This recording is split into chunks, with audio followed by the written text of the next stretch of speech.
krīzē pasaulē. Tas neizskatro, kādēļ tieši Latvijas ekonomika izrādījās vājākā un krīzēm nesagatavotākā starp pārējām Baltijas valstīm un arī starp Eiropas Savienības dalību valstīm. Ja nu vienīgi vēl varam runāt par Ungāriju, kas arī ir īpaši gadījums. Krīze izgaismo tās kļūdas, kas mūsu valsts ekonomikā pieļautas pēdējā 10 gadiem. Tās varēja, protams, nepieļaut, ja Latvijas šajā laikposmā būtu bijusi uz nākotni orientēta politiskā vadība un spēcīga kompetenta valsts pārvalde. Uzplaukuma gados valdība nepieliečot nodokļu politiku, lai regulētu inflāciju un nekustām īpašumu tirgus uzplaukumu. Pretinflācijas politika tika ievērsta novēlot jau tad, kad reālajā ekonomikā bija iestājušās lejupslīdes pazīmes, tādējādi vēl vairāk pastiprināt lejupslīdes procesu. Netika veikt uzkrājuma stabilizācijas rezerves budžetā. Arī Latvijas bankas bezdarbību laikā, kad maksājuma bilants deficīts gadu no gada palielinājās sasniedzot 25%, nevar tik vienkāršot izskaidrot. Savukārt notikumā Pareigas bankas bankrotu liecināja, cik ātri aizmirsušies ir 1998. gada, arī vēl 95. gada banku krīzes sniegtās mācības. Atkal tika pieļautas tās pašas kļūdas banku uzraudzībā, veicot tās formāli, nevis pēc būtības. Taču visvairāk pārmetus vēl pēdējo gadu valdības bezdarbības struktūrālās politikas jomā. Netika veikt pasākumu konkurences uzlabošanai. Monopolizētiem sektoriem ļaujot tālāk uzstiprināt inflāciju. Pasākumu eksporta veicināšanai bija vāji un nemanāmi, neradot pamatu izaugsmei pārējai no iekšējās tirgus uz eksporta sektoriem. Inovāciju jomā tāda netika radīt pamatu inovatīvajai vidē Latvijas tautsaimniecībā. Enerģētikas joma raksturoja pieņemšanās uz vietas, izšķirošu lēmumu pieņemšanā, šī sektora liberalizācija un jaunu elektroenerģijas ražošanas jaudu radīšanā. Pārāk smagu komentāru būtu jālieto, lai raksturot to, kas notiek izglītības un veselības aizsardzības jomā. Kopumā pēdējo gadu attīstību Latvijā raksturo pilnīgi ļaušanās izaugsmas radītajai eiforijai, ekonomikas struktūras attīstību, atstājot pašplūsmā. Kāpēc tas netiek darīts? Daļa jau no šiem faktoriem es skaidroju savu stāstījumu sākuma daļā. Bet man nāk prātā kāds teiciens, ko izteica visai ievēlējums Eiropas politiķis, kurš arī tiek saukts kā viens no kandidātiem par Eiropas nākamo prezidentu, Žans-Klauds Junkers. Un viņš saka, mēs jau zinām, ko vajadzētu darīt, bet mēs nezinām, kā tikt ievēlētiem pēc tam, kad būsim to izdarījuši. Tā, loģika. Ko darīt? Mums pirmais mērķis ir izēja no krīzes. To nevar sekmīgi paveikt bez plašas sabiedrības atbalsta un demokrātiskas līdzdalības. Visas sabiedrības demokrātiskas līdzdalības. Bez struktūra izveidas, kas spēj iesaistīt visus, kas ir aktīvi, idejas nesoši cilvēki. Mums jāpanāk, lai krīzes novēršanas pasākumu rezultātā Latvijas ekonomika kļūst potenciāli spēcīgāk un drošāk pret ārējiem satricinājumiem, kā tas bija pēc 1998. gada krīzes, kad Latvijas ekonomikas tautsaimniecības struktūra nostiprinājās un nevis pasliktinājās, mums zaudējot austrumu tirgus. Mēs nedrīkstam šajā krīzē pazaudēt tos demokrātijas un tirgus saimniecības aizmetnes, kur tika sākti veidot Latvijā 90. gados.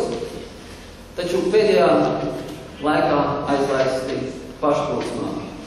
Mums jāturpina veidot patiesa demokrātija, tiesiska valsts un brīvās iniciatīvas ekonomika Latvijā. Mēs nedrīkstam turpināt zaudēt cilvēkus, kas izmisīgot darba meklējumos dodās uz ārzemēm.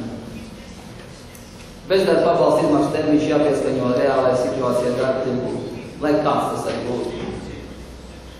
Sabiedrībā jārada motivāciju un iespējas pievērsties uzņēmējdarbībai. Izklausās jau triviāli, bet Latvijā tas vēl aizvien netiek darīts. Ar nodokļu un citiem instrumentiem valstī jāatbalsta pirmie ekonomiskās aktivitātes asti, kas parādās. Krīzes pārvarēšanai Libertātes Latvija atbalsta darbību vairākos virzienos, bet es nosaukšu, 3 galvenos. Un tie ir operatīvie pasākumi Latvijas ekonomikas līdzes apturēšanai un budžeta stabilizēšanai. Tā ir šodienas situācijas meklēšana, izēja no šodienas situācijas. Tajā pat laikā nepieļaujot ekonomiskās un sociālās krīzes padziļināšanos valstī. Šo pagaidu pasākumu mērķis nav neatgriezeniski palielināt valsts lomu, jo tas ir ceļš atpakaļ pagātnē. Mūsu mērķis ir efektīva tirgus ekonomika un cilvēku iniciatīvas atraisīšana jaunā kvalitātē uz atjauninātiem demokrātijas, atklātības un atbildības pamatiem, nodrošinot stabilu un dinamiskā attīstībā esošu tirgus institūciju darbību. Krīzes laika galvenais uzdevums ir mazināt tālāk sabiedrības noslēgšanos un paniski iedzīvotāju aizbraukšanu uz ārzemēm, nekvalificētu darba meklējumos. Nedrīkst ļaut krīzei aizskalot tos sabiedrības vislaiņu pamats, kas sāk veidoties pēdējos gados. Tādēļ tuvākajā laika posmā nodokļu politikas slogam sabiedrībā jābūt sadalītam samērīgi ienākumu līmenī. Pasākums uzņēmējdarbības ekonomikas izaugsmes veicināšanai, nepieļaujot to, ka stagnācija Latvijā ieilgs, bet pēc tam, ka pasaulē un Eiropā ekonomika jau sākusi atgūties. Jāsāk ir ar vietējā patēriņa stimulēšanu un importu izkonkurēšanu. Un pirmkārt jau tas skar enerģētikas sektoru.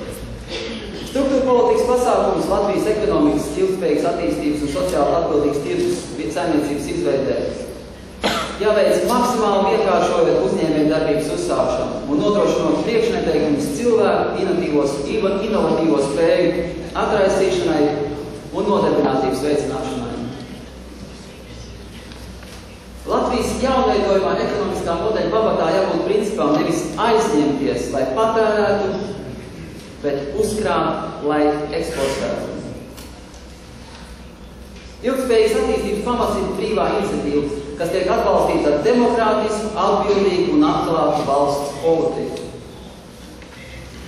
Šajā krīzes brīdī valstī jāiejaucās ekonomikas procesos tikai tik tālu, cik tā atjauno tirgus institūtus sekmīgu darbību. Tādēļ turpmākajos 2-3 gados nāksies palielināt šādu, pielietot tādas ekonomiskās politikas pasākumus, ko diktē šī brīža nepieciešamība.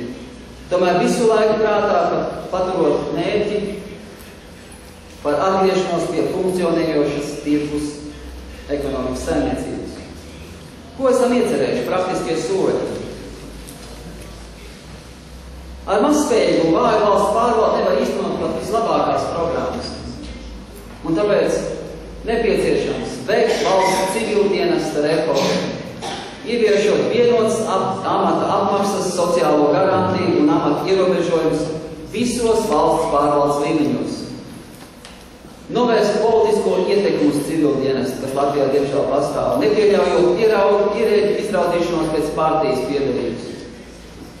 Veikt valsts pārvaldes reformu, kur fiskālie mērķi izmaksu samazināšana tiek apvienot ar efektivitātes kāpināšanu un visu līmeņu institūciju koordinācijas būtisku uzlabošanu. Es pat ieteiktu varētu atgriezties pie 1998. gadā sagatavotā valsts pārvaldes reformu projekta. Toreiz man atrodoties ministra prezidenta amatā.